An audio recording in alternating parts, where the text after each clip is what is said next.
એવી રાવણદેવ સમાજની દોહિત્રી કૃપા ચાવડા નામ છે મારું। આદરણીય મહાનુભાવો, આદરણીય વડીલો, ગુરુજનો તથા સૌંદર્ય સૃષ્ટિની જાહો જલાલીના પાલનહાર એવા પરમ કૃપાળુ પરમાત્માના ચરણોમાં મારા નતમસ્તક વંદન। કે લોક સાહિત્યની ભાષામાં ધ્રુવ ભટ્ટ એમ કહે કે ઓચિંતું કોઈ મને રસ્તે મળે અને હળવેથી પૂછે કે કેમ છે। આપણે તો કહીએ કે દરિયા છે મોજમાં અને ઉપરથી કુદરતની રહેમ છે। ખરેખર જો આવી કુદરતની રહેમ હોય ને તો જ આપણે આવા સરસ મજાના કાર્યક્રમ છે ને એ કરી શકીએ।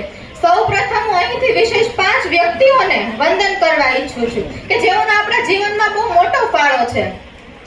એટલે સૌથી પહેલા વંદન એ આપણા બા અને આપણા દાદાને કે જેણે સંસ્કાર શું છે ને એ આપણને શીખવ્યું છે। આપણી પરંપરા, આપણા રીત રિવાજો જો કોઈ શીખવ્યા હોય ને તો એમણે શીખવ્યા છે।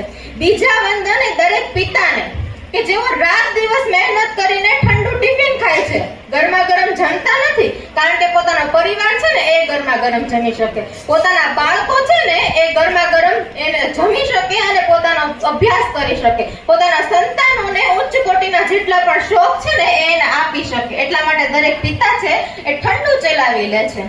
એના પછીના ત્રીજા વંદન એ દરેક માતાને કે જેઓએ સવારના 7 વાગ્યાથી લઈને રાતના 9 કે 10 વાગ્યા સુધી નિરંતર પરિવાર, માતા પિતા અને સંતાનોને સમર્પિત થઈને રહે છે।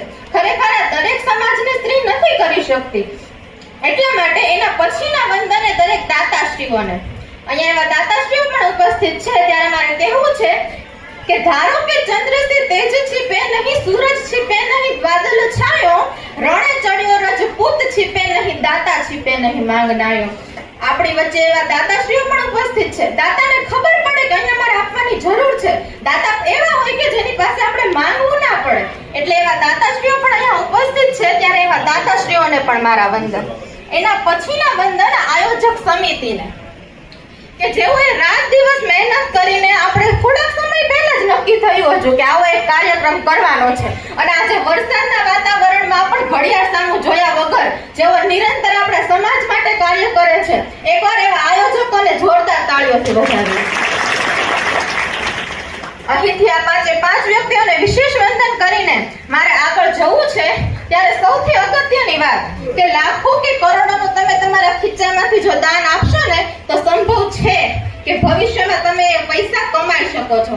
તમે 2 લાખનું દાન આપ્યું હોય તો વળી પાછી મહેનત કરીને આપણે 2 લાખ કમાઈ શકીએ છીએ, પરંતુ જેની કિંમત નથી, જે લાખો કે કરોડોમાં ન આંકી શકાય, એ છે સમય। એ સમય આપણે અહીંયા આપ્યો છે તો સમયની એક પણ